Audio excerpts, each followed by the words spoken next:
international official. Well, Verona's 20-year-old goalkeeper Angelo Peruzzi has already defied Milan once this season in a goalless draw in the San Siro Stadium. He has two South American defenders in front of him, Sotomayor and Gutierrez. In midfield, the Swedish international Robert Pritz, alongside Pietro Fanna, who was in the Verona side which won the championship 5 years ago. And the great news for Milan and for football fans everywhere, Ruud Gullit is named today as a substitute. He's not played since last season's European Cup final. And if it's going well for Milan, we understand he will be used.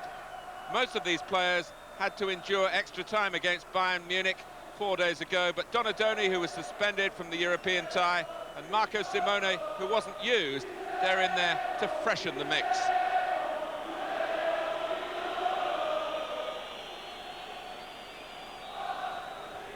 Verona kick-off. In the strip of all blue, they defend the goal to the left in the first half. They've struck a better run of form over the second half of the season. But 13 games from the outset before their first league win condemned them to a season of real struggle. And really they will have to perform better than they have done at any time to take something from Milan here. Here's Fanna, though, trying to give them an encouraging start. Giacomo wearing number 10 for Verona. Fanna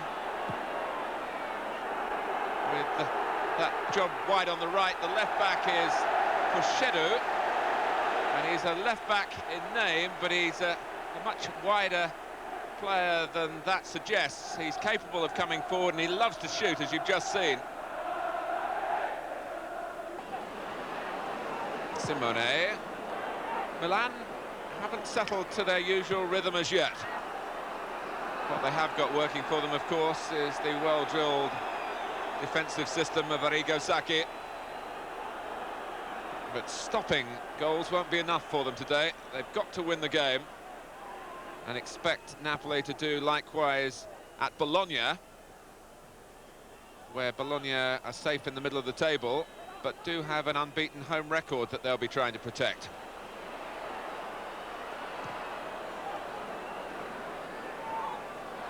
And then the season ends with Milan playing Bari in a home game which will, oddly enough, be played in Bologna.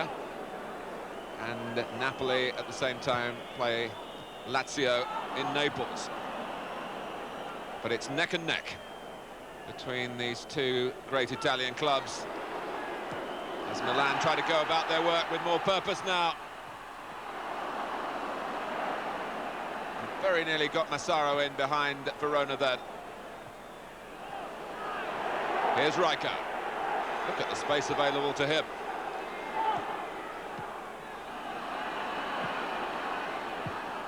That's Tassotti on the run, and Gaudenzi had to play it safe. He was applauded by his goalkeeper for that. But it's given Milan the corner. And maybe an opportunity to take charge of this game, which has been pretty even so far. Headed back well by Simone.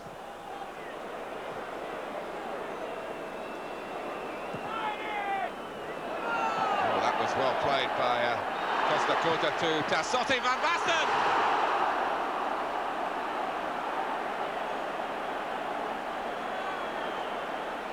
It was a very difficult ball to take and direct onto the target, but the way Milan put the move together would strike terror into Verona. There was plenty of skill, a lot of determination as well, and a high-class flick which didn't quite do the trick. Rijkaard really butting the ball wide to Donadoni. Van Basten. Well, he was caught by Sotomayor, although he got to the ball first to try to help Donadoni weave a spell then. Donadoni, who supplies so much of the craft from Milan's midfield. Van Basten is okay. And a free kick to Milan. Evani is there. Tassotti has joined the wall to try and make a nuisance of himself. It goes to Simone. Oh, a goal! It went under Peruzzi, and Marco Simone has taken, he will hope, Milan a step closer towards the Italian League Championship. Well, it did swerve, it did dip, but Peruzzi, who made so many memorable saves in Milan, will surely fault himself for that.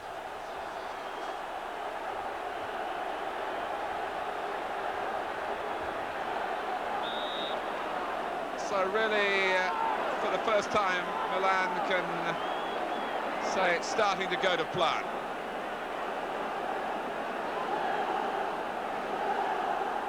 And it took a free kick to find a way through, and Verona now have a free kick of their own in an attempt to beat Pazzagli and equalise. Fana over the ball. Fritz is the number 8. And I'm sure Pazzagli will be well aware of Puchedu's power in these situations. Indeed, Fritz has gone away. I don't think Verona are going to try and disguise this too much.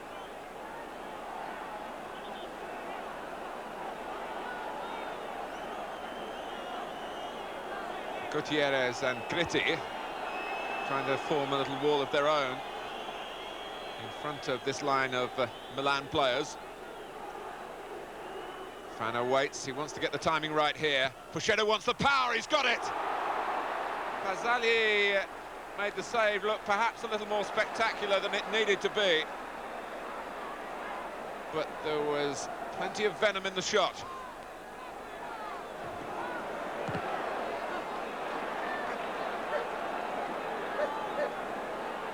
Well, over the first half of the season, there were times when, once Verona had gone a goal down, they rather caved in. They just can't do that today. They've got to continue to fight, whatever the situation in the match.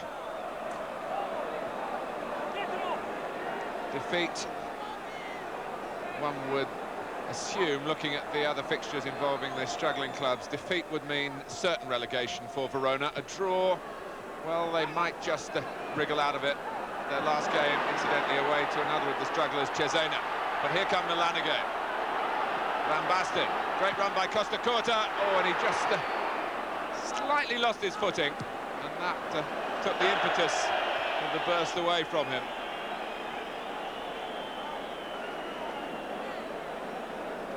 Well, this was Puchedu's effort to try and emulate Simone.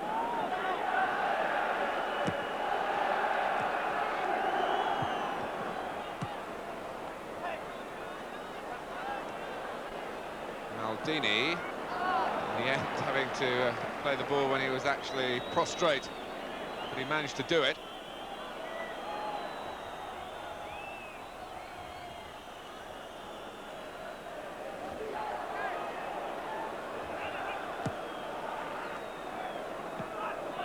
Evani was trying to lift it a little longer then for Massaro to chase.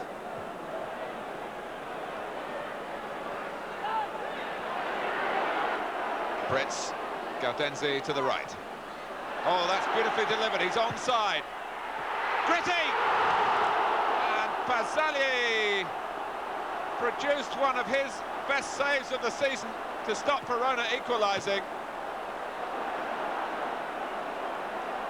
Everything was right about the build-up for Verona. The header was solid, although it was at ankle height, really. And Andrea Pazzagli kept it out somehow. Fritz.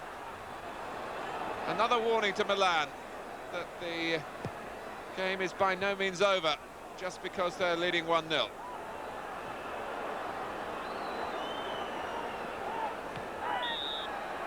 Well, coming 2 minutes before half-time, that save by Pazzagli could assume huge significance. The goalkeeper has had his critics. He's been duelling with Giovanni Galli for the main job. For the most part, Pazzali has had it. Costa Curta.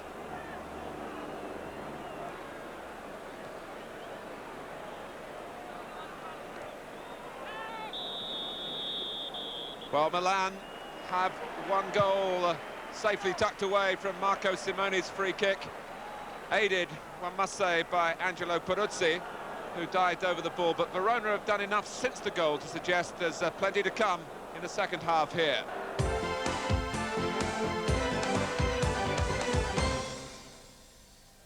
Milan start the second half, no substitutions, although Paolo Maldini walked in at the half-time whistle holding what looked like a damaged right shoulder. And he'll certainly be a player to keep an eye on in the early minutes of this second half. Milan leading by 1-0.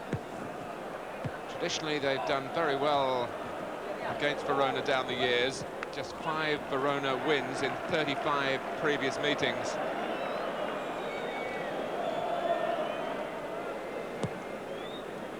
All Milan can do in all their competitions is just to keep on going and keep hoping for victory.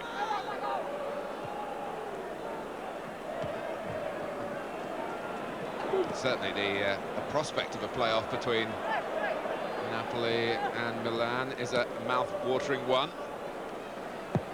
You wouldn't get many domestic games where the stakes would be higher. Here's Massaro. Oh, that's a dive, and why did he need to do it? He got to the ball first, and I think Arrigo Sacchi is probably more angry with Massaro than with the referee. First touch took him away.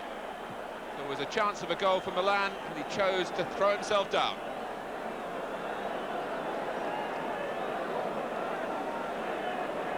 Well, everyone's got an opinion down there, but look at this. Ruud Gullit is getting ready for action, and the crowd know it now too.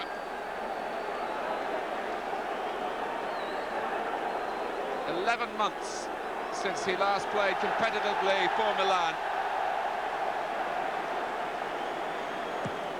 Everyone who loves the game wants to see him take part in the World Cup. And maybe now the signs are encouraging. Here's Fanny. Here's the somewhat stricken Maldini. That crossed the line. The linesman was right there and let Milan go on. Ivani doesn't get it very far. Gutierrez met it for Verona. Then Tassotti. Well, Arrigo Sacchi feeling perhaps that his players, who have looked, in truth, a little on the weary side, might just need the injection of some inspiration, and Gullit's mere presence could supply that.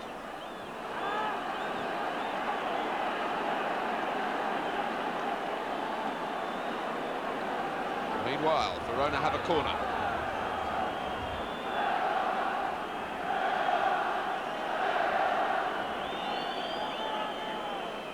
Well, Fana understandably annoyed that Ivani had got so close then. He was quite entitled to check.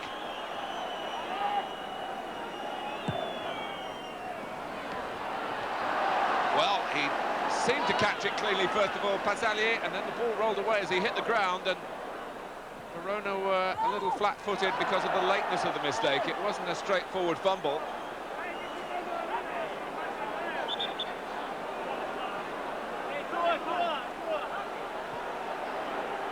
And there is no margin for error here for Milan, really.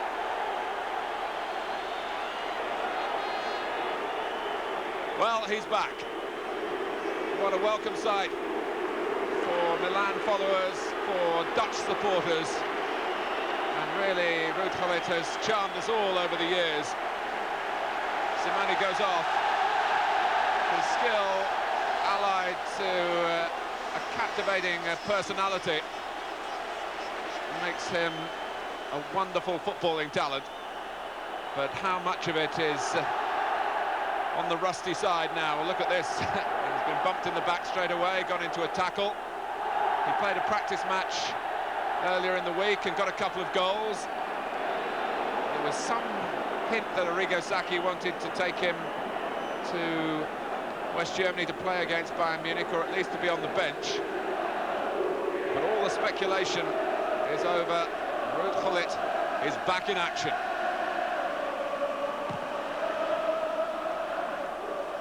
He was injured before that European Cup final. You might remember they rushed him back, and I remember talking to him on the pitch the night before the game, and he said, well, I'm not really fit, but I've got to give it a go. The match is so important. Well, he and Milan paid the price for that decision, a heavy price it's been.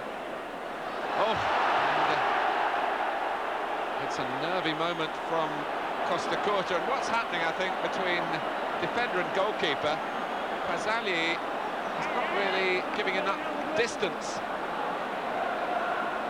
It's the basic principle of a back pass. There should be room between the two. That's Pucheru with that willingness to shoot again. As expected, it's a very lively occasion here in Verona, but Milan still lead 1-0.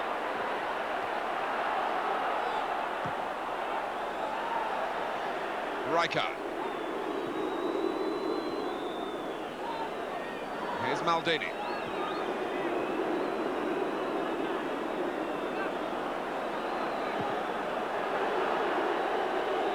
Now Gullit, well, that lovely feel for the ball taken on the chest.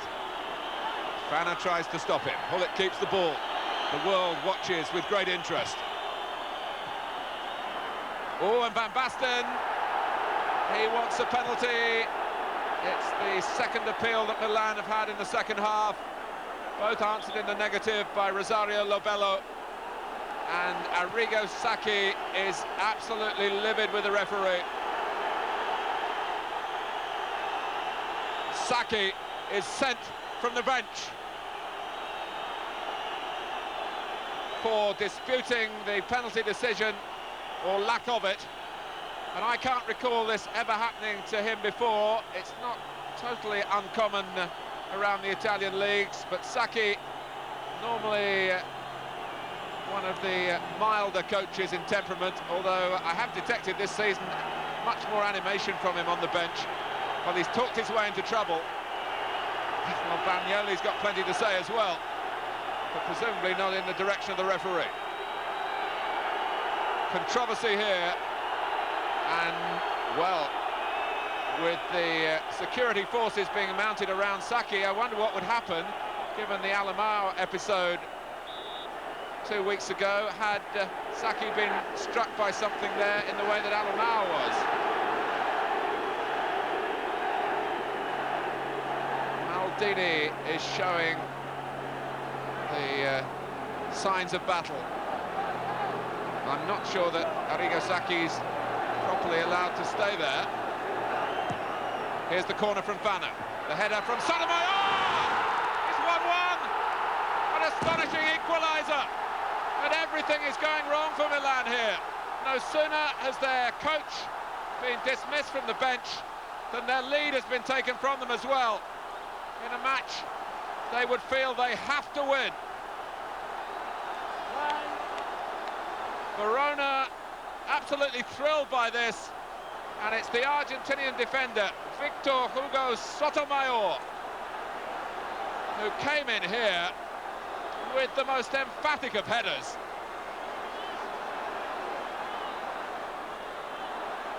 Massaro, they want to push him further forward now, I'm sure. The second highest scorer behind Van Basten. And I have to say, Van Basten in particular hasn't looked his normal fluent self. Rijkaard. Oh, here's Gullit. Brilliant first touch. Here's Van Basten now.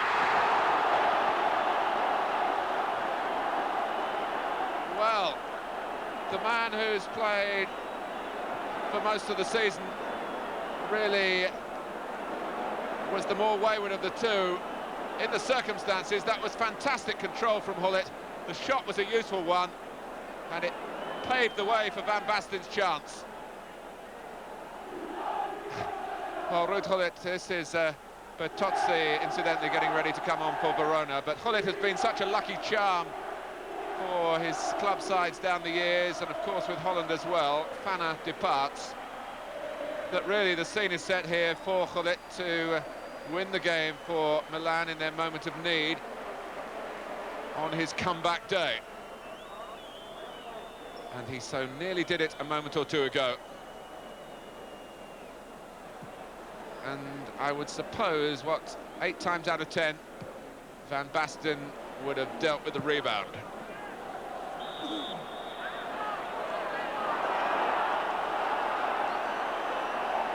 There's a lot of head shaking going on now from Milan players. Rosario Labello makes his point to Colombo. He's already done that to Saki.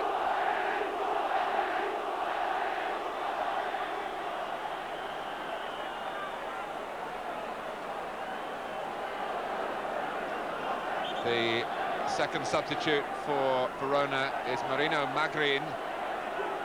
You might remember him for a couple of years with Juventus. He comes on here for the limping Gaudenzi, but Magrin, to no one's envy, was signed when Platini retired and given that job in midfield, an impossible act to follow, although Magrin is comparable with Platini in one particular way. He's a master of free kicks, and Milan won't want to give away any around that penalty area now. Rijkaard has been having a dialogue with the referee that's led to a yellow card while that substitution was going on. Well, it's hard to keep up with events, the dramatic twists and turns in the second half. But the bottom line is that Milan are failing.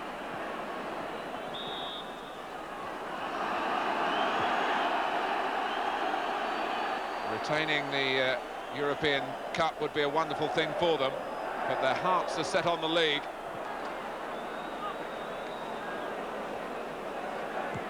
Tassotti.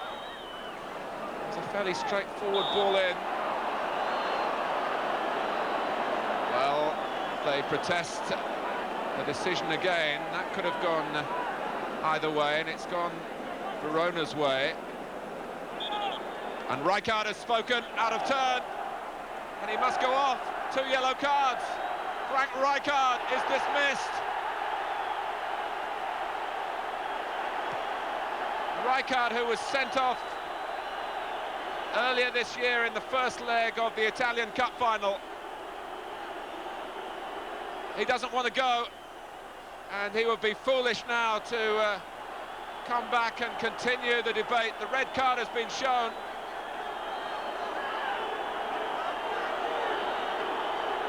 And Milan are finding themselves in a desperate plight now.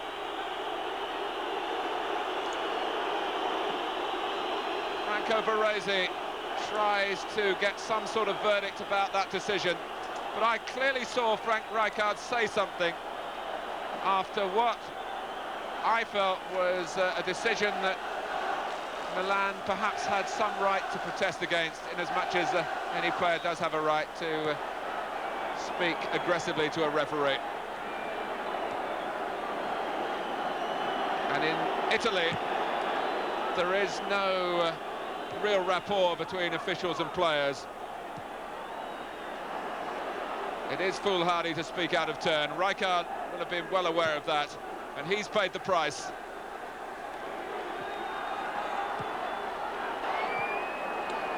Well, it would be astonishing now, wouldn't it, if Milan could get in front again with 10 men, and without their master tactician on the bench, Arrigo Sacchi.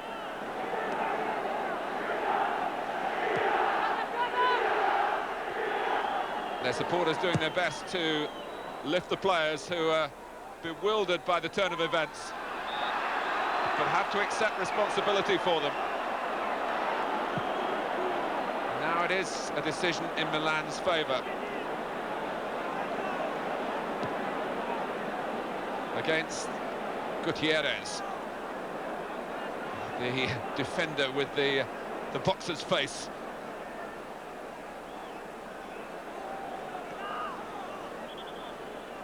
Well, is this the moment, perhaps, for Gullit to write another page in the fairy story? He's there, along with Massaro, Baresi and Donadoni. Tassotti is the number 2, next to the end of the Verona wall. And it's played wide, cleverly by Baresi, and it lands behind. Well, he saw the opportunity then. They think it should be a corner too, and it's not going to be given, which won't help the Milan tempers. Van Basten has his say now.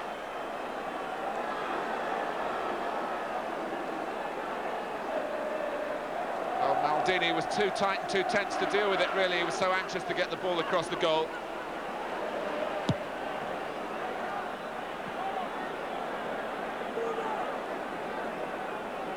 Baresi. Time ticking away.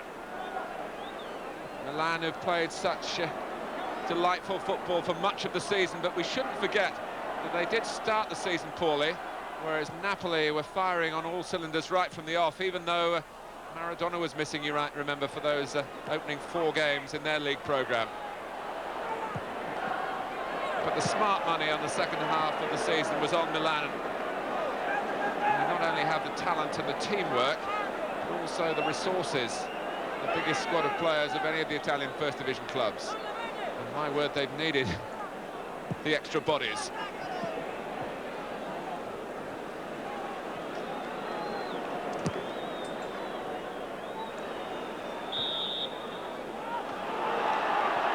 And Van Basten, what's he doing? He's taking his shirt off. The referee is going to take more action here. I don't believe what I'm seeing. Milan are committing suicide.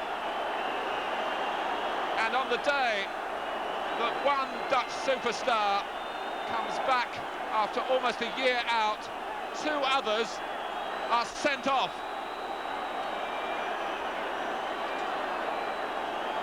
Well, it wasn't so much verbal this time, but Van Basten made his point absolutely clear when that was given against him. He took off his shirt, and Lobello produced the red card for the 2nd time to a player, the 3rd time to a representative of AC Milan. All this since half-time, and in the middle of it as well, a goal for Verona by Sotomayor that in a way has contributed to the confusion in the Milan ranks, because mistakenly they felt they were on their way to another win. And if they win it now with 9 men, shorn of Rijkaard and Van Basten, well, they'll never stop talking about it. And Milan try to get an offside with their depleted ranks. Here's Puchetti. Verona now suddenly in with a chance of a most improbable victory. Have they got the attitude to try and take it? They certainly need the extra point if they can possibly come up with it. And Pellegrini is onside. Here's Pellegrini! He scored! And Verona, astonishingly, are 2-1 in front. And the misery for Milan gets worse and worse. Was Skriniar offside in the centre? Well, he wasn't trying to interfere with play. Pellegrini clipped it over Pazzaglia, who didn't put up a hand in defence. It wasn't too high over the goalkeeper, it seemed. It was as if he accepted the inevitable here. Davide Pellegrini, who's chased and harried, and there's another player gone. It's Costa Curta.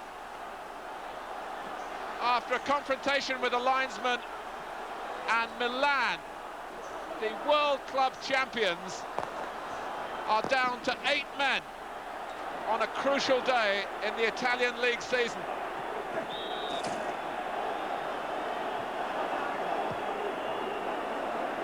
Well, we came here expecting a story. The story was that Ruud Gullit was going to make his comeback. He's done that, but it's been totally overshadowed by what has followed. But for Osvaldo Bagnoli, the sequence of events, bewildering though they might seem, are very, very positive indeed. This could keep Verona in the first division. They'll still have to do something in their last game away to Cesena. But really, the last rites were expected to be administered here to Verona, and Milan were expected to move on at the top of the table, possibly towards a playoff with Napoli. Well, that's not going to happen now, one would think. The odds certainly very long against it. Rosario Lobello, the referee, has been the central figure. He's sent off 3 Milan players, 2 of them household names, Marco van Basten and Frank Rijkaard. Costa Curta went as well, and so too did Arrigo Sacchi. And Verona have won it 2-1 with 2 second-half goals, the header from Sotomayor, and then Pellegrini against 9 men. There's some unsavoury scenes amongst the Milan supporters. Pazzagli totally perplexed by it all, but Verona are jubilant. Milan left in abject misery.